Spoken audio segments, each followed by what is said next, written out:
할렐루야. 이번에 어떤 그 카톡에서 보니까 유치원 다니는 아이가 빨간 옷을 입고 리본을 2개 이렇게 두르고 할아버지 할머니 꽃 왔어요. 얼마나 귀여운지 맞다 그렇게 생각을 했습니다. 이렇게 달고 있는 꽃도 예쁘지만 자기들이 꽃이라 이거예요. 그보다 귀한 꽃이 어디 있겠어요? 사실 우리가 선물을 많이 받아보시지만 예수님이 최고의 선물입니다. 어떤 분이 그러더라고. 목사님, 예수님 안 믿었으면 어쩔 뻔했어요. 내 말이요, 내 말이 그 말이에요. 예수님 안 믿었으면 못 살 사람이 얼마나 많습니까? 예수님 때문에 우리가 사는 줄로 믿습니다. 자, 오늘 본문의 말씀은 이사야 59장 21절과 역대상 16장 15절로 17절인데요 이사야 59장 21절에 보니까 여호와께서 가라사대 내가 그들과 세운 나의 언약이 이러하니 곧 내 위에 있는 내 신과 내 입에 둔 나의 말이 보세요 이제부터 영영토록 내 입에서와 내 후손의 입에서와 내 후손의 후손의 입에서 떠나지 아니하리라 하시니라 여호와의 말씀이니라. 아멘. 너의 후손과 후손 이렇게까지 하나님께서는 계획이 우리 당대가 아니라는 걸 아셔야 돼요. 우리는 우리 후손은 내가 알 바 아니지, 내가 잘 모르지 이렇게 생각합니다. 그러나 오늘의 본문의 말씀은 어떻습니까? 너의 후손과 그 후손에게 하나님의 소원은요 우리에게도 하나님이지만 우리 후손과 후손에게도 하나님이길 원하시는 거예요. 그 전능하신 분이 무엇을 못하시겠어요? 근데 우리에게 우리 후손을 그렇게 사랑하신대요.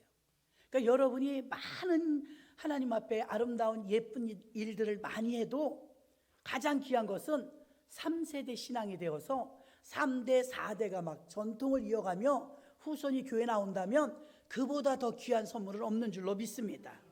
창세기 17장 7절에 하나님이 이렇게 약속하셨어요. 내가 내 언약을 나와 너 및 내 대대 후손 사이에 세워서 영원한 언약을 삼고 너와 내 후손의 하나님이 되리라. 아멘. 나만 생각하시는 것이 아니고 내가 자유의지를 주셨는데 교회 나가서 내 구원 받아야 되겠다 하고 오셨어도 하나님의 계획은 우리 후손까지 같이 연결되어 있다 이 말입니다. 하나님이 나만 사랑해 주시고 내 당대에서 끝나는 신앙이 아니라 우리 후손의 하나님이 되는 게 하나님의 뜻입니다. 이 뜻을 아신다면 여러분들이 자녀들이 선물해 주고 용돈 주고 너무 기쁘지만 맛있는 음식 사주고 그렇지만 여러분들이 아무리 듣기 싫어해도 남들이 말하는 것과 틀립니다. 내 소원은 여행 가는 게 아니야. 내 소원은 용돈이 아니야. 내 소원은 좋은 선물이 아니야. 내 소원은 네가 교회 와서 앉아있는 거야. 네가 그걸 잊지 마라. 나는 내 생명 다할 때까지 이 말을 할 거고 내가 살아있는 동안 와서 그걸 순종해주면 정말 고맙고 그리 아니하실지라도 나는 믿어 하나님이 너를 인도하실 것을. 아멘. 확고하게. 야, 이게 웬일이니? 나에게 이런 귀한 선물을, 여행권이네? 명품 핸드백이네? 야, 너도 힘들 텐데 고맙다. 거기에만 몰두하지 마시고 자녀들도 여러분을 다 알아요. 뭘 좋아하는지. 들킨 분 많을 겁니다. 무엇을 좋아하는지. 여러분들이 그럴 때 좀 믿음의 신앙의 귀족이 되셔야죠. 아멘. 엄마가 아버지가 믿는 하나님이 대단하신가 보네. 그 중심 속에 있네. 여러분들이 아브라함의 하나님, 이삭의 하나님, 야곱의 하나님 신앙의 3세대를 세워놓으면 여러분 인생 승리한 것입니다. 사업체를 일으켜서 승리한 게 아니라 그걸 일으켜야 되는 것입니다. 그래서 신앙은 물려준다기보다 세워준다는 표현을 쓰는 것입니다. 하나님의 언약은 한 사람 개인에게 한정되어 있지 않고 후손에게까지 세우시도록 명령하셨다는 사실을 아시기를 바랍니다. 신앙 유산이란 다음 세대를 세우는 신앙입니다. 그것을 물려주는 것입니다. 로마서 4장 16절에도 그러므로 후사가 되는 그것에 은혜에 속하기 위하여 믿음으로 되나니 이는 그 약속을 그 모든 후손에게 굳게 하려 하심이라. 율법에 속한 자에게 뿐만 아니라 아브라함이 믿음에 속한 자에게도 그러하니 아브라함은 우리 모든 사람의 조상이라. 아브라함은 믿음의 조상인데 하나님은 약속을 아브라함 때 하셨어요. 수천 년 전에 하신 약속이 시간과 공간을 초월하시는 영의 하나님께서 지금도 현재형으로 유효하답니다. 현재형이에요. 모든 후손들을 굳게 세우는 것이 믿음의 핵심이고 그것이 우리의 목적이 되어야 될 줄로 믿습니다. 놀라운 사실은 우리도 교회 다니지만 이게 중요한데 대부분의 교회들이 세대교회, 세대목회, 세대 신앙, 아브라함의 하나님, 이삭의 하나님, 야곱의 하나님, 여기에 대해서 무관심해요. 이렇게 강조하는데 별로 없어요. 그리고 들으시는 분들이 불편해하세요. 우리 애들 안 나오는데 자꾸 말씀하셔. 아프죠. 듣기 싫죠. 그거 피해가고 싶죠. 우리 애들 아무리 내가 말해도 교회 안 나오는데 목사님은 눈치도 없이 자꾸 그런 말을 하셔. 여러분 눈치 보라고 하는 게 아니고 하나님의 말씀을 그대로 전하는 거예요. 하나님의 뜻이 무엇인지 알아야 거기다 여러분이 길을 보고 가죠. 지금은 비록 안 나와도 목적지가 어디인 줄은 알고 가야 되지 않겠습니까? 그러므로 너무나 중요합니다. 우리도 어린이 주일, 어버이 주일, 어린이 주일에도 선물을 드리고 어버이 주일에는 우리 청년들이 이렇게 자기들 자비로 꽃을 한 다발 사다 어제 만들어서 여러분에게 달아드렸어요. 요즘에는 이 꽃을 못 따시는 분도 꽤 많거든요. 그렇게 달아드려서 너무 감사한데 자녀들에게도 선물을 받으셨고 또 교회적으로도 또 어르신들께 선물을 해드리고 하는데 비용적으로 들어갑니다. 그런데 정말 중요한 것은 교회가 어린이 주일, 어버이 주일, 청소년 주일은 없어요. 그러나 지금 가장 중요한 타임에 있는 이 세대가 사실은 청소년 이 세대와 청장년 세대인 줄로 믿습니다. 10대부터 30대, 10대부터 30대를 위해서 배려하는 프로그램이나 이런 건 그리 많지 않아요. 효잔치는 많이 있어요. 교회마다. 그런데 오히려 이 청장년부의 그 부분에 대해서는 많이 비중을 차지하지 못하고 있는 것이 사실입니다. 자, 3세대의 신앙관을 가지고 있다면 그렇다면 우리는 모든 초점을 우리 어느 한정된 곳에만 집약하는 것이 아니라 3세대에게 고루고루 배포해 주어야 될 줄로 믿습니다. 3세대의 신앙관은 하나님이 하신 말씀이에요. 이 교회는 3세대라는 얘기를 다 하네? 제가 한 게 아니고 아브라함의 하나님, 이삭의 하나님, 야곱의 하나님 3세대 이걸 수도 없이 말씀하셨어요. 자, 성경에서 얼마나 중요하면 후손, 자녀 이런 묘사된 글이 4850번이나 나오더라고요. 4850번. 부모님이 내게 신앙 하나 물려주려고 생명을 다할 때까지 그 기도하다 돌아가신 분도 있어요. 그런데 자녀는 어때요? 탕자처럼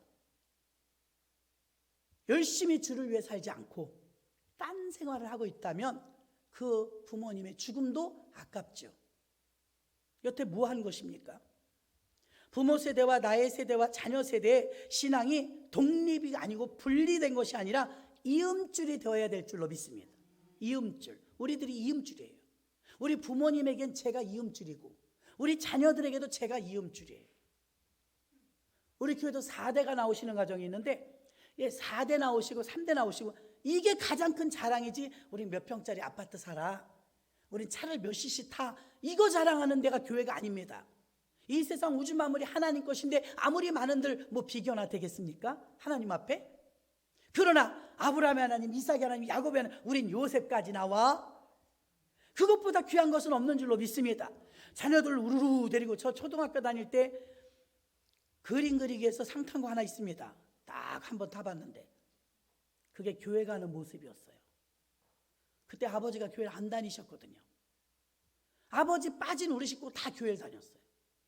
근데 아버지까지 그려놓고 손을 다 잡고 6 식구가 교회 가는 걸 제가 그렸거든요. 지금도 상 받아서 그런지 기억이 나요. 수십 년이 흘렀는데도 나도 모르게 마음속에서 그게 소원이었나 봐요. 온 식구가 교회 다니는 거. 절대로 예수 믿지 않으면 나는 결혼하지 않겠다, 이런 생각을 했는데 그것이 이루어져서 지금 우리는 100% 다 손에 손 잡고 교회로 오는데 이러한 모습을 부러워해야 될 줄로 믿습니다. 부러워해야 돼요. 성가대석에서 찬양하는데 제가 이 성도님들 통해서 제일 많이 듣는 소리는, 목사님, 난 성가대에 있는 청년들 보면 너무 부러워요. 우리 아이도 저기 앉아 있었으면. 그런 소리 제일 많이 듣거든요. 할렐루야. 그런 소리 제가 제일 많이 들어요. 여기 계신 분들의 부모님들은 그걸 이루고 계신 거예요. 할렐루야. 그게 자랑거리고 그게 성공한 것인 줄 믿으시길 바랍니다. 하나님 앞에 쓰임받고 있다는 거. 최고 학벌을 나오고 연봉이 얼마가 되고 뭐 얼마만큼의 재산을 가지고 있다 할지라도 그게 하나님을 위해서 쓰임받지 못하고 있다면 그리 자랑할 게 못 돼요. 하나님을 위해서 쓰임받고 있다면 그것이 자랑인 줄로 믿습니다. 그래서 홈플랜팅, 우리가 5월달을 홈플랜팅이라고 했는데요, 믿음의 가문, 복의 가문, 후손의 가문, 이런 세대가 언약적 가문으로서 신앙의 귀족이 되기 위하여서 이 3세대 신앙관을 우리가 중요히 여기고, 지금 부족한 부분이 있다 할지라도 지금 1세대만 나온다, 2세대만 나온다, 그래도 여러분들이 목적은 3세대에다가 목표를 두고 최선을 다해서 하나님, 우리 가문이, 우리 가정이 3세대의 신앙이 되게 해주세요. 그래서 후손 만대까지 하나님 섬기는 전능자의 그늘 아래 사는 가정이 되게 해주세요 하고 여러분들이 기도해야 되는데, 대부분의 한국교회는 이 개념이 별로 없어요. 그렇게 중요하게 여기지 않습니다. 3세대 신앙관을 강조하는 교회도 많지 않습니다. 그러나 성경에서는 너무나도 많이 강조해서 4850번이나 성경에 기록되어 있고, 신약 구약을 합쳐서 아브라함의 하나님, 이삭의 하나님, 야곱의 하나님, 이런 말은 너무나 많이 나옵니다. 이렇게 중요한데도 그렇게 중요하게 여기지 않는 것은 이건 놓치고 있는 거죠. 하나님의 뜻을 놓치는 거예요. 하나님이 뭐라고 하시나 들어봐야 돼요. 여러분, 녹음을 해서 설교를 여러분에게 다 교구별로 나눠드릴 때가 있습니다. 그럼 분명히 아까 낮에 예배드릴 때 들었어요. 근데 한 달, 두 달 있다가 한 번 클릭해서 또 들어보세요. 그때 놓쳤던 거 나올까요? 안 나올까요? 반드시 나와요. 이런 말씀이 있었네? 그때는 안 들렸는데 이번엔 들리는 거예요. 이해하십니까? 그래서 여러분, 하나님의 말씀은 반복해서 들어야 돼요. 아브라함의 하나님, 이삭의 하나님, 야곱의 하나님이랬지 어째 나의 하나님만 된단 말입니까? 나의 하나님이 있어야 위로 아래로 이음줄이 되지만, 그러나 하나님의 진짜 목적은 언제까지나 나만의 하나님이 아니라 3세대 그 후손 만대, 성경에서 말하기를 1000대에 이르는 약속을 복으로 주신 줄로 믿습니다. 그래서 신앙유산이란 네 가지 목적이 분명한데요, 신앙유산을 위해서 4가지 목적, 첫 번째는요, 신앙의 계승이에요. 계승. 그래서 창조자이신 하나님을 믿고 구원자이신 예수 그리스도를 믿는 것이 바른 신앙인데, 4가지 목적이 있다면 바른 신앙의 계승이 있어야 되는데, 전능자 하나님을 믿고 구원자 예수님을 믿는 것이 바른 신앙입니다. 나는 목사님 내가 친척이라 왔어. 바른 신앙 아닙니다. 나는 우리 친구가 돈이 많은데 그 친구는 내가 돈을 빌려 써야 되니까 왔어. 바른 신앙 아닙니다. 나는 교회 와서 하나님이 전능자이심을, 예수가 나의 구원자이심을, 지금은 성령시대 삼위일체 하나님을 믿어, 이게 바른 신앙인 줄로 믿습니다. 사람 보고 교회 나왔다 안 나왔다 바른 신앙 아닙니다. 하나님 보고 믿는 게 바른 신앙인 줄로 믿습니다. 둘째는 바른 유산 상속입니다. 우리는 자녀들에게 돈을 물려주고 싶어 해요. 물질을 물려주고 싶어 합니다. 그러나 기독교인으로서 언약의 유산, 말씀의 유산, 신앙의 유산, 부모님들이 평소에 어떤 말씀을 많이 하셨는지를 기억합니다. 돌아가시고 나면 우리 어머니가 이러라고 했는데 저러라고 했는데 기억을 합니다. 말씀을 붙잡으려고 애를 쓰죠. 성경은 뭐라고 말합니까? 주님이 약속하신 언약을 붙들고 말씀을 물려받은 걸 알고 그게 신앙으로 유산으로 내려가도록 하라. 이게 바로 유산의 상속인 줄로 믿습니다. 물질적인 상속보다 믿음의 상속은 더 큰 줄로 믿습니다. 또한 넷째는 바른 서약의 실천입니다.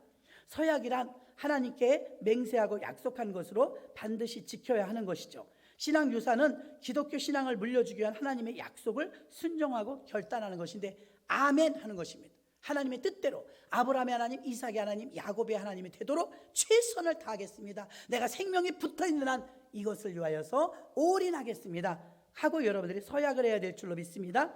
셋째는 바른 축복의 가문입니다. 신앙 유산은 하나님과 불변한 약속의 관계인데요. 아브라함이 처음 출발할 때 축복하셨습니다. 사도행전 3장 25절에 보니까 너희는 선지자들의 자손이요 또 하나님이 너희 조상과 더불어 세우신 언약의 자손이라. 아브라함이 이르시기를 땅 위의 모든 족속이 너의 씨로 말미암아 복을 받으리라. 자, 땅에 있는 모든 족속이 너희 씨로 말미암아 복을 받으리라. 이것은 앞으로 예수 믿지 않는 모든 자들에게 복음의 씨앗이 있는 우리들을 통해서 이음줄이 된다는 걸 아시기를 바랍니다. 신앙 유산을 나와 자녀들이 후손이 지킨다는 것은 하나님과의 질서이며 공의로운 믿음으로 우리의 신앙과 가정과 가문의 체계를 세우는 거룩한 일입니다. 어린아이가 어릴 때부터 밥상을 딱 갖다 놓으면 딱 기도합니다. 그 자리에서 즉석에서 하루아침에 가르쳐서 되는 게 아니라, 또 어린아이들이 교회 오면 통성으로 기도하면요, 여러분은 눈을 감고 있으니까 잘 몰라요. 애기들도요 막 이래요. 흔들어요. 무슨 기도를 하는 건 아니겠죠. 그러나 보고 배운 대로 하는 거예요. 예전에, 지금도 텔레비 끝날 때 애국가 하나요? 개척교회 사모님이 뜨개질을 하면서 텔레비전을 보는데 마지막 애국가를 하면 텔레비가 끝나면 치치치 이렇게 되잖아요. 애국가 하나님이 보호하사 우리나라 만세 이렇게 끝나잖아요. 아멘 그랬대요. 이거는 애국가에 아멘 안 붙이거든요. 근데 찬송가가 아닌데 이 거룩한 습관이 들은 거예요. 대전에 가면 무슨 기도원이죠? 지금 기도원 이름 잊어버렸는데 그 양혜자 원장님이 그 기도원에 오래도록 이제 거의 평생을 그 충청도에서 기도원 하시는데 집회를 잘 나가셔요. 집회 가셨다가 밤중쯤 돼갖고 이제 돌아오면 저 멀리 기도원 원장님이니까 기도원 이렇게 보면 그 능력봉에 바위가 딱 잘 돼 있는데 기도 자리에 잡아놨어요. 거기서 밤새 나라 민족을 기도하는 거예요. 이 원장님이 머리에 쪽지고, 옛날에 그런 구국 기도원 출신들 많으시잖아요. 근데 집회를 끝나고 기도원이 비어 있을 텐데 저 산 쪽을 기도하던 데 쳐다봤더니 누가 기도하고 있더래요. 막 이러고 기도하고 있더래요. 그 이야기 듣고 깜짝 놀랐어요. 누가 오셨나 보다. 그래서 부지런히 산으로 올라갔대요. 그 능력봉에 올라가서 자기가 기도한 자리에 누가 오셨나, 손님이 오셨나 했더니 늑대가 기도를 하고 있더니 분명히 원장님 빨리 오시라고 했을 거예요. 아유 깜짝 놀랐다잖아요.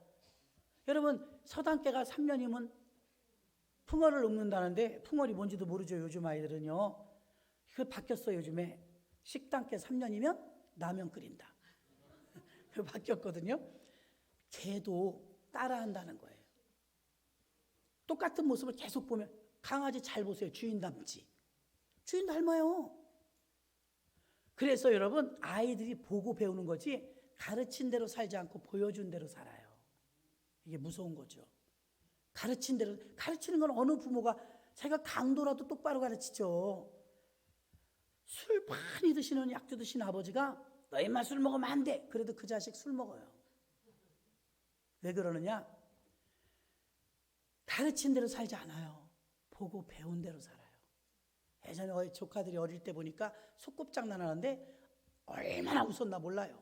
가르친 적이 없는데 또 늦었어 이래요. 애가 소꿉장난하면서 띵동 나왔어. 그리고 애들이 소꿉장난 또 늦었어. 그래 얼마나 웃었는지. 그게 그 집안을 그냥 보여주는 거잖아요. 비디오처럼. 엄마가 그렇게 한다는 거죠. 그러니까 배운 대로 본 대로지 가르친 대로 살지 않는다는 걸 아셔야 돼요. 그래서 우리가 두려운 것이죠. 하나님은 저를 통해서 우리 가문에 하나님의 계획이 있어요. 여러분만 계획이 있는 게 아니라, 나의 하나님이 아니라 나뿐만의 하나님을 독립시켜서 딱 나만 떼놓은 하나님이 아니라 나와 부모와 자녀를 전도하라는 거죠.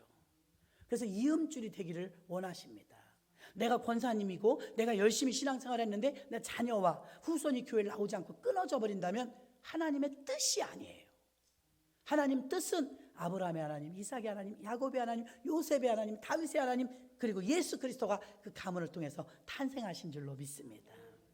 그래서 여러분들이 그 무거움을 좀 가지고 계셔야 돼요. 아예 목사님 말해도 안 들어요. 그래도 하세요. 왜 그러느냐? 품 안에 수류탄이 있어도 몇 개를 가지고 있어도 아무 역사가 안 일어나요. 알고는 있어요. 복음을 알고는 있어요. 수류탄을 빼서 핀을 빼서 던져야 폭발력이 있는 것처럼, 아유 우리 애들은 내가 평생 얘기했는데 안 들어요. 그래도 들어요. 어느 날 들어요. 미문가에 앉아 있었던 안진뱅이가 그날 치료받을 줄 누가 알았어요? 어느 날 들어요. 때가 있는 줄로 믿습니다. 그 때를 모르니까 때를 얻든지 못 얻든지 전파해야 될 줄로 믿습니다. 그 사역을 우리가 감당해야 될 줄로 믿습니다. 신앙 유산을 나와 자녀와 후손들이 지킨다는 것은 하나님의 질서이며 하나님의 공의로운 믿음이며 신앙의 가문의 체계를 이루는 일이기 때문에 우리가 살아있는 한 이 일을 위해서 최선을 다하고, 교회들도 무관심하고 권사님 집사님들도 무관심하다면 다음 세대 교회를 누가 지킬 수 있겠습니까? 그 일을 여러분들이 하셔야 될 줄 믿으시길 바랍니다. 히브리서 6장 14절에서도 이르시되 내가 반드시 너에게 복주고 복주며 너를 번성하게 하고 번성하게 하리라 하셨더니. 아멘. 이렇게 우리에게 복주길 원하시고 번성하길 원하시는데, 나 독립적으로 나 혼자 받고 끝나는 것이 아니라 자여손손 천대 받기를 원하시는 줄 믿습니다. 하나님이 복의 근원이 되도록 하시는 것을 거절하거나 버리지 마시고, 내가 아브라함이 되어서 그것을 간절하게 구하고, 또 저렇게 반드시 내가 너를 복주고 복준다, 너를 번성하게 한다, 내가 복의 근원이 돼야 복을 흘려보낼 수가 있지 않습니까? 본문 말씀은 3세대 신앙을 세우자는 말씀인데요, 3세대 신앙은 어떻게 세우느냐? 세 가지를 말씀드립니다. 첫째로, 신앙 유산은 하나님의 계획을 성취하는 거룩한 역사입니다. 하나님은 믿는 자에게 천대까지 은혜를 베푸신다고 했기 때문에 출애굽기 20장 6절에 나를 사랑하고 내 계명을 지키는 자에게는 천대까지 은혜를 베푸느니라. 아멘. 천대 약속을 하셨어요. 그래서 이 계획에 우리가 이탈되는 게 아니라 이 계획에 합류되어야 될 줄로 믿습니다. 나 혼자 예수 잘 믿다가 애들에게 그런 말 하고 싶지 않다 하셔야 됩니다. 그게 사명입니다. 하나님의 계획은 아브라함, 이삭, 야곱, 요셉, 나를 통해서 나를 세우신 의도는 믿음이 지속적으로 다음 세대를 향해서 통로가 되도록 흘러가도록 하는 거예요. 농사 지을 때 천수답 같은 거 보면은 물 가지고 굉장히 많이 싸우잖아요. 물꼬라는 게 있더라고요. 그래서 물이 많이 한 곳에 가둬져 있는데 이 물을 자기네 밭으로 가게 하기 위해선 뚝을 좀 터줘야 되더라고요. 삽으로 뚝을 좀 터주면 야 물이 콸콸콸콸 내려가서 다음 논 막 가는데 신기하더라고요. 전 농사 지어보진 않았지만 예전에 방학하면은 시골에 가서 봤죠. 아 물골 저렇게 트는구나. 가둬놓은 물을 여러 개의 논으로 다 가게 만드는데 우리가 그 역할을 하는 거예요. 그 뚝에서 열어주는 거죠. 그래서 신앙의 유산이 흘러가도록, 나를 통해서 예수가 흘러가고 보혈이 흘러가고 하나님의 은혜가 흘러가도록 하는 게 우리들이 해야 될 일입니다. 교회만 다니는 것으로 끝나지 않습니다. 여러분 부담이 되셔도요, 자녀에게 여러분이 흘러가도록 하셔야 돼요. 그리고 그 자녀는 또 다음 자녀에게 이게 계속 이음줄이 되어지면 신앙의 3세대만 이뤄놓으면 100년을 책임지는 거예요. 하나님이 얼마나 기뻐하시겠습니까? 우리가 신앙 유산을 지켜서 교회도 가정도 후손도 말씀과 신앙으로 세워지게 해야 합니다. 하나님의 계획 가운데 우리 가문을 세우는 일이 들어있다는 거예요. 하나님의 계획에 나만 부르신 것이 아니라 하나님의 계획 속에 우리 가문을 부르셔서 번성케 하고 복 주시려는 계획이 있는데 계획이 자꾸 틀어져요. 80세 이상 되신 어르신들 오늘 다 나오세요. 찾는다고 다 샅샅이 찾아서 챙기는데도 그래도 못 나오신 분이 계시다면 그분은 오늘 선물 못 받으시는 거예요. 왜 그러느냐? 하나님이 이 선물에 비유하겠습니까? 더 큰 복을 예비해 놓으셨는데 뚝을 딱 터져서 통로를 흘러보냈는데 안 받아들인다면 그분은 거기서 누락되는 것입니다. 그래서 우리가 해야 될 일은 그 물이 흘러들어갈 수 있도록 이음새 역할을 해주는 게 우리가 해야 될 일인 줄로 믿습니다. 예레미야 11장 5절에 보면 내가 또 너희 조상들에게 한 맹세는 그들에게 젖과 꿀이 흐르는 땅을 주리라 한 언약을 이루리라 한 것인데 오늘이 그것을 증언하느니라 하라 하시기로 내가 대답하여 이르되 아멘 여호와여 하였노라. 아멘. 예레미야 선지자의 말씀처럼 우리도 신앙 유산을 서약하는데 아멘 하고 지켜야 될 줄로 믿습니다. 아멘은 순종하겠다는 뜻이죠. 이것이 나쁜 것이 아니고 젖과 꿀이 흐르는 엄청난 축복의 통로를 준다는 말씀입니다. 그래서 신앙유사는 하나님의 계획을 성취하는 일입니다. 두 번째는 신앙유사는 의식의 변화를 위한 신앙관 정립입니다. 신앙의 가치관입니다. 여러분들이 오늘 주일날 교회로 오시는데 다른 일이 또 있다 치십시다. 결혼식이 있어. 여길 갈까? 교회를 올까?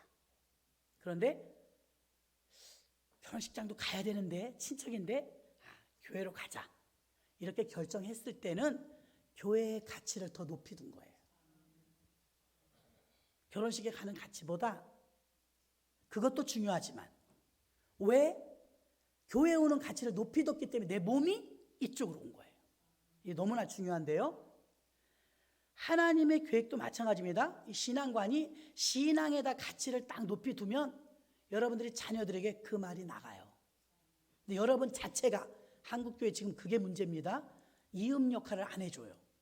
나만 잘 믿어. 교회마다 나만 잘 믿어요.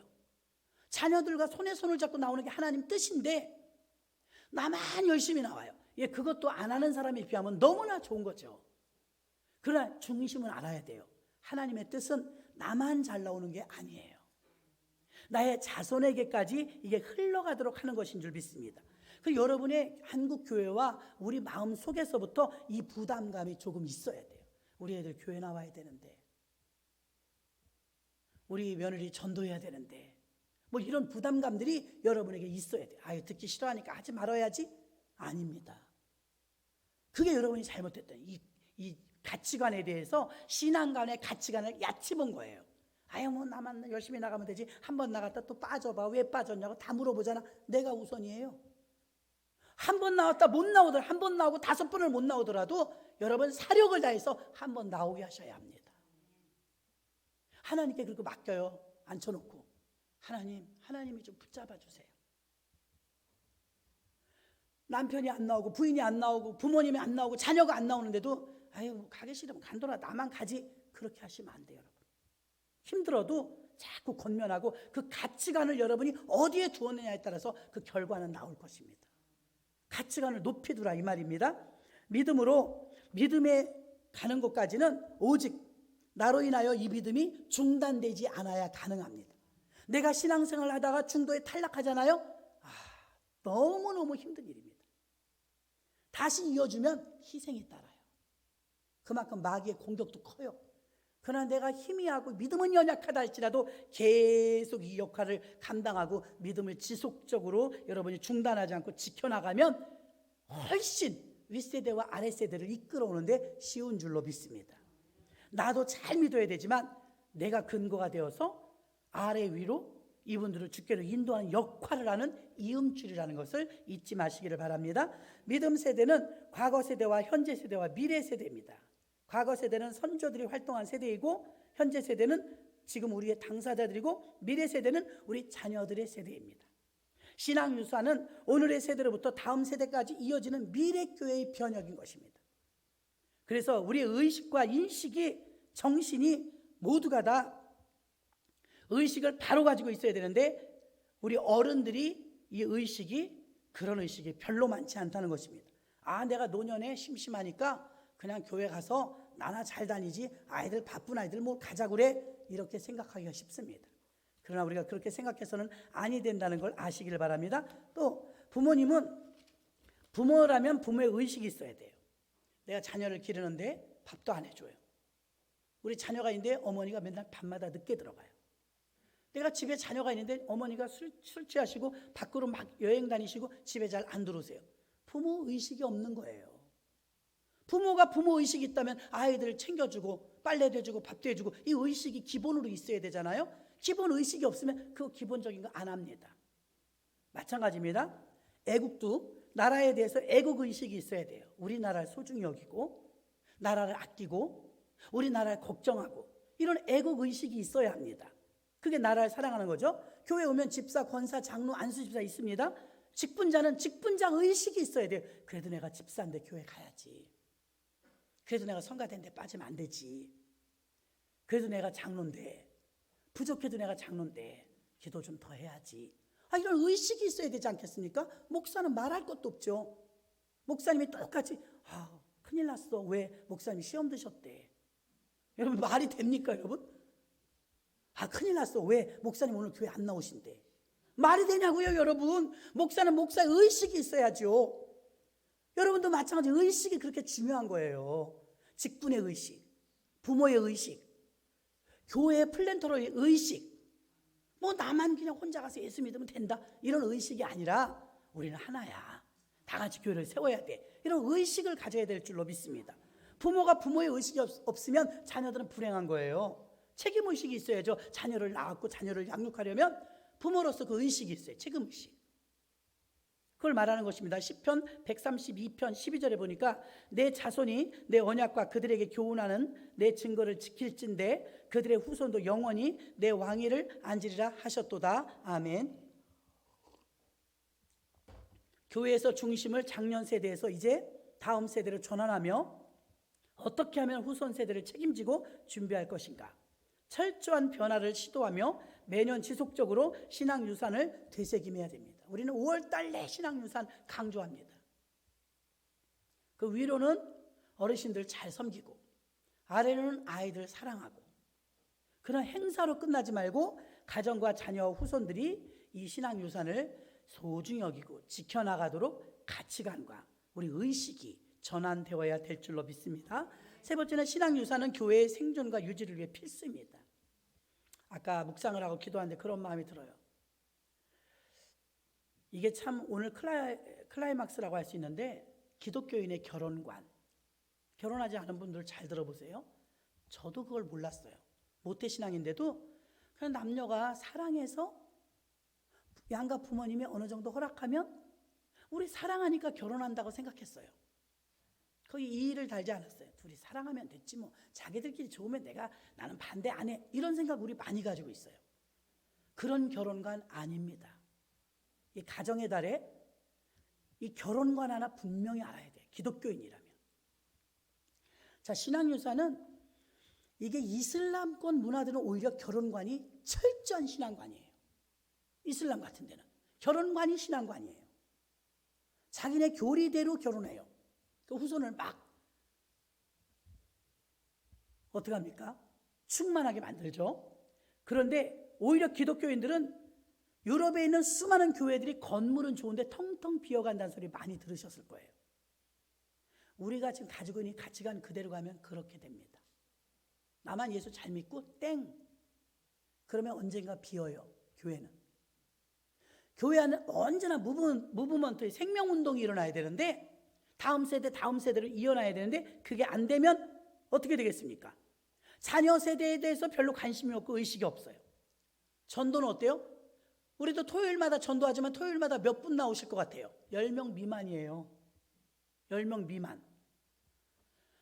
새로운 세대에 대한 전도에 대한 확신도 없어. 우리 자녀들을 전도해야 된다는 의식도 없어. 결과는 당연히 비어요. 교회는.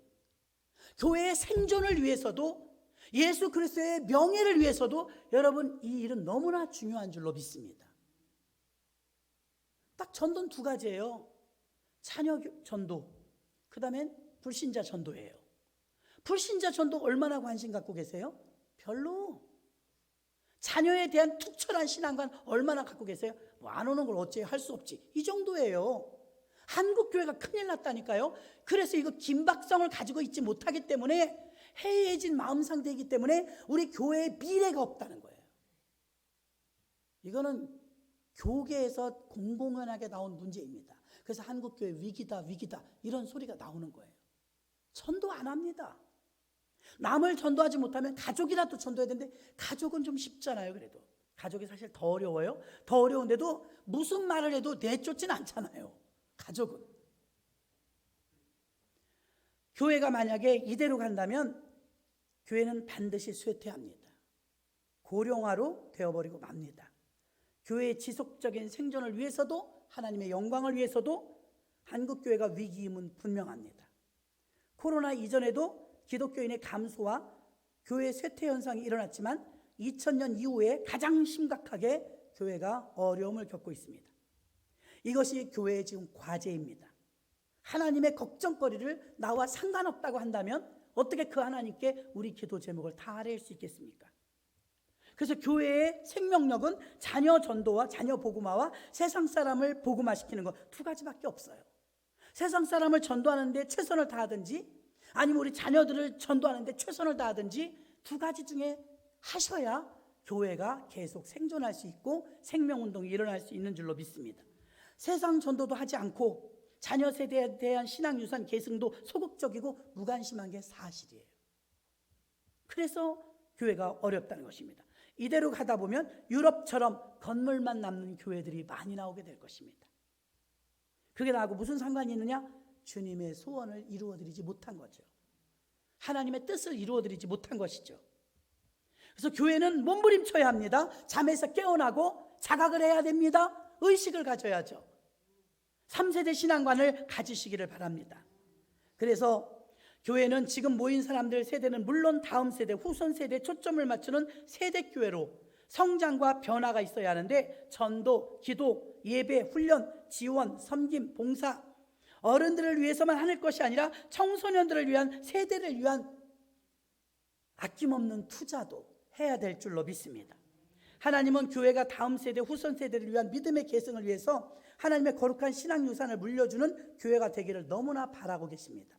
신명기 6장 2절에 보니까 곧 너와 내 아들과 내 손자들이 평생에 내 하나님 여호와를 경외하며 내가 너희에게 명한 그 모든 규례와 명령을 지키게 하기 위한 것이며 또 내 나를 장구하게 하기 위한 것이라. 신명기 6장 2절에 보면 내 아들과 내 손자들이 평생에. 여러분, 교회는 좀 다니다 옮기고 그러는 게 아니고요, 교회는 계속 대물림을 하는 거예요. 우리보다 교회들이 일찍 탄생한 서구의 교회들은 5세대, 6세대, 7세대 교회 역사관에 딱 가보면 우리 할아버지가 다닐 때 장로님이셨구나, 권사님이셨구나. 우리나라는 역사가 130년밖에 되지 않으니까 짧아요. 외국은 그렇지 않아요. 역사가 전통으로 남는 거예요. 그래서 손주의 손주를 데리고 교회 오면 너희 할아버지가 우리 교회 50년 전에 장로님이셨어, 100년 전에 권사님이셨어. 이게 전통이 되는 거예요. 신앙의 유산이 이어지는 것입니다. 자, 신명기 6장 7절도 보니까 내 자녀에게 부지런히 가르치며 집에 앉았을 때든지 길을 행할 때든지 누워있을 때든지 일어날 때든지 이 말씀을 강론할 것이며, 자녀 세대가 예배가 부실해지고 점점 교회가 주일학교가 줄어드는 이 상황 속에서 대한민국에 50%의 교회가 주일학교가 없어요. 보통 일이 아닙니다. 70%의 교회가 수요예배 20명 미만이에요. 교회가 점점 비어가고 있다는 걸, 이 의식을 우리가 가져야 되는데 위기의식을 갖지 않아요. 왜? 나는 나오고 있으니까. 무엇보다 자녀에게 가르쳐야 할 것은 말씀과 신앙입니다. 부지런히 가르치라고 지난주에도 말씀했고 오늘 신명기 6장 7절에서 말하고 있습니다. 우리 교회는 들으시기 약간 불편한 감이 있다 할지라도 3세대 신앙훈련, 3세대에 대한 확고한 말씀을 자꾸 되새김하고 들으셔야 합니다. 여러분이 아는 것만큼 가서 전할 수 있기 때문에 여러분이 아셔야 자녀들을 주께 인도하고, 마지막으로 여러분에게 결혼관에 대해서 알려드리고 마치려고 합니다. 결혼은 신성한 하나님의 명령이죠. 기독교인들의 결혼식, 비기독교인의 결혼식 다 가보셨을 것입니다. 다른 게 없어요. 비기독교인의 결혼식도 신앙인의 결혼식도 별로 세상 사람과 다르지 않아요. 신랑 신부의 즐겁게 살고 행복하게 사는 것에 대해서 초점을 맞추고 혼수하고 검은 머리가 팥뿌리가 되도록 서약하는 것도 다 똑같아요.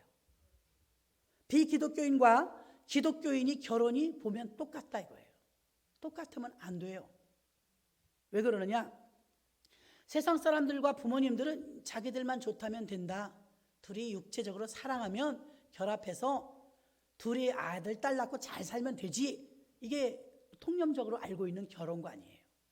성경에서 말하고 있는 결혼관은 그렇지 않아요. 창세기 2장 24절 이러므로 남자가 부모를 떠나 그 아내와 연합하여 둘이 한 몸을 이룰지로다. 아멘. 한 몸은 육체만을 말하는 게 아니에요. 정신도 하나, 신앙도 하나. 교회와 우리 성도 간의 관계도 연합입니다. 하나 되기를 원하는 것입니다. 자, 이렇게 결혼이란 서로 한 몸이 되고 한 육체가 되는 것이지만 단순히 몸과 몸의 결합을 의미하는 것이 아니라 예수님과의 연합된 관계를 말하며 결혼이 신성하고 거룩한 것을 말하는데, 결혼의 목적에서 빠질 수 없는 것이 믿음의 계승입니다. 믿음의 계승. 하나님을 섬기면서 그 신앙의 결혼을 통해서 자녀 가정에 이어지도록 하는 게 결혼 선포인데요. 자, 내가 안수 집사예요. 우리 자녀가 결혼해요. 그러면 자녀가 결혼함으로 인해서 축하한다, 검은 머리가 팥불이 되도록 잘 살아라, 세상 사람하고 똑같이 축복하는 게 아니라 한 가정이 너희들에게 주어졌다. 이제 아브라함의 하나님, 이삭의 하나님, 야곱의 하나님으로 한 세대를 너희가 구성한다.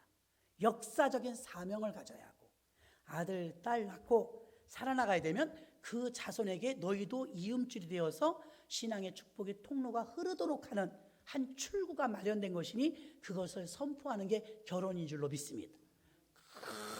큰 틀로 말하면 하나님의 원대한 계획 속에 자녀가 결혼함으로 그 뜻이 하나가 이루어지고 있는 거예요. 3세대 신앙은 아브라함의 하나님, 이삭의 하나님, 야곱의 둘이 좋아서 몸이 뜨겁게 불이 달아올라서 육체적으로 하나 되는 게 사랑이 아니라 정말 하나님의 거룩한 뜻 안에서 형성된 부모를 떠나 둘이 한 몸을 이룰지로다.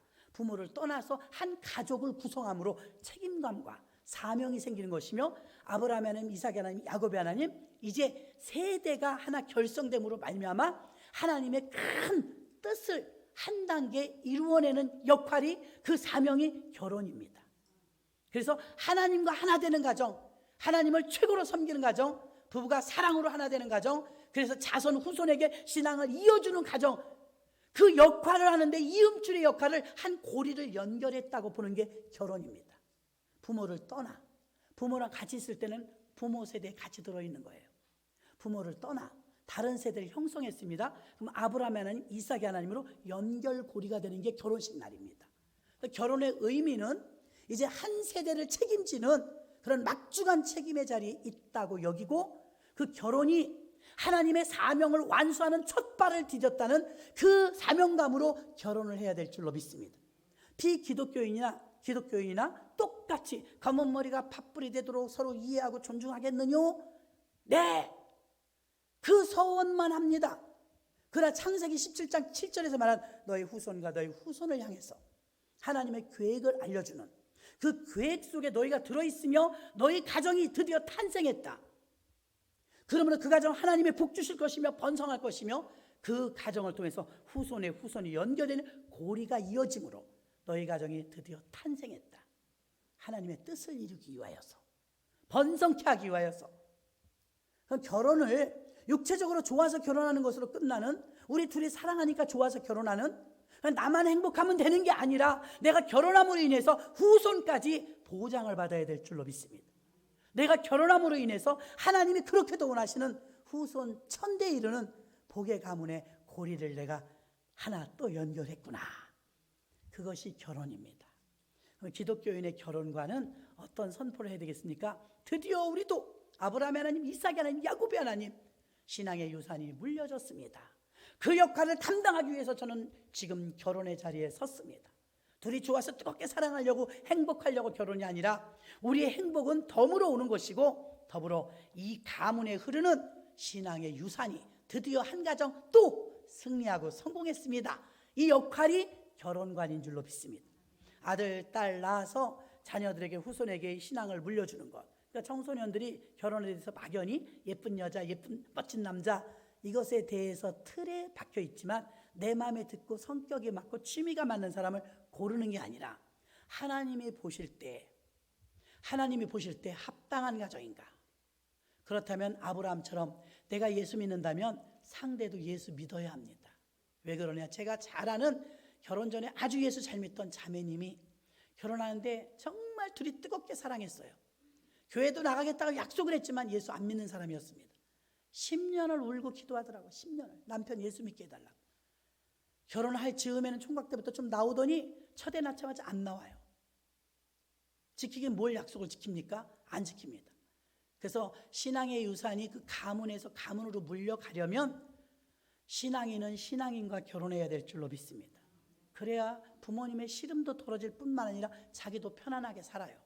그러니까 사명감을 가지고 결혼해야 돼요. 아직 결혼 안 할 겁니다. 아이도 안 날 겁니다. 성경에 그렇게 써 있질 않아요.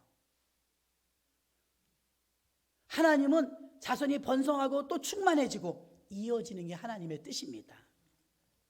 신앙유산의 서약은 믿음의 가문을 만드는 축복이기 때문에 하나님의 뜻은 대대로 이루기를 원하고 있습니다. 히브리서 8장 10절에 보니까 또 주께서 이르시되 그날 후로 내가 이스라엘 집과 맺을 언약은 이것이니 내 법을 그들의 생각에 두고 그들의 마음에 이것을 기록하리라. 나는 그들에게 하나님이 되고 그들은 내게 백성이 되리라.